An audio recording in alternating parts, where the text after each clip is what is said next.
Good morning and welcome to the Daily Light Devotion. I hope all of you have had a wonderful Thursday yesterday and looking forward to today, that is the 28th of August. Today we're going to look at Psalms 136, 137, and 138 in the Old Testament, seeing Jesus through these Psalms. And in the New Testament, we're looking at the first book of Corinthians, chapter 9. The theme for these three Psalms, 136 to 138, is remembering God's faithfulness, trusting His purpose, and serving for the gospel.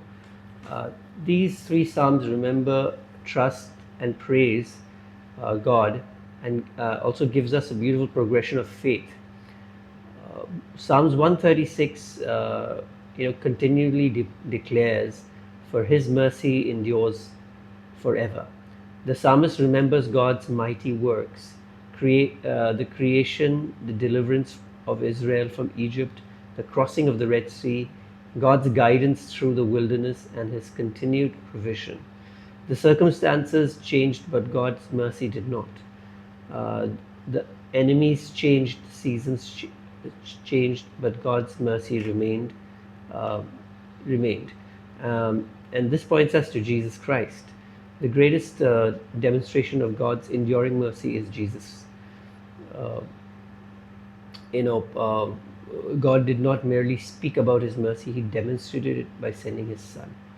So, when we remember what God has done, our faith becomes stronger because His mercy has never failed. Psalms 137 gives us a different picture. God's people are in exile in Babylon. Jerusalem has been destroyed, and they were grieving, displaced, and surrounded by people who mocked them. This reminds us that the Bible does not hide human pain. God's people can bring their grief, sorrow, and confusion, even their deepest emotion, honestly before Him. And this points us to Jesus. Jesus Himself was rejected, mocked, betrayed, and crucified. He understands suffering, yet He also taught us to love our enemies and pray for those who persecute us. So the lesson is, God is not distance from our pain. We can bring our deepest grief to Him while trusting Him with justice. Psalms 138 moves from pain to a confident praise. Um, Here David is saying, "I will, the Lord will, I will praise You with my whole heart." And he declares, "The Lord will perfect that which concerns me." David trusts God is not finished with him. God has a purpose. God has begun at a work, and God will continue. Our confidence is not in our perfection. Our confidence is in God's faithfulness. So Psalms 136 to 138 gives us three simple truths. Remember God's mercy, bring your pain to God, and trust His purpose. 1 Corinthians chapter 9, the theme is surrender and serve.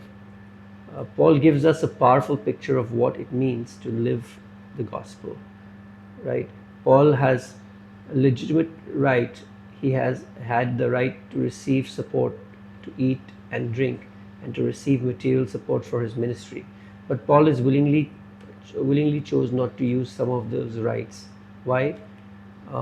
Because for the sake of the gospel. This is where we see Jesus. Jesus had every right to glory, honor, and authority, yet He humbled Himself and became a servant.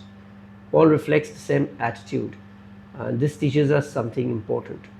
Uh, Maturity of a believer or a disciple who follows Christ is not measured by how many rights we can claim, but how willing we can surrender our rights for God's purpose.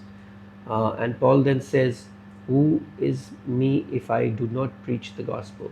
So for Paul, preaching was not simply a job, it was a calling, it was a lifestyle, and was his only goal. His greatest concern was not a personal comfort. His greatest concern was that people would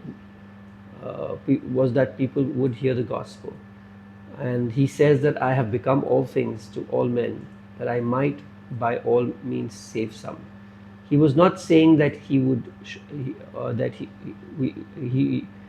compromise God's truth.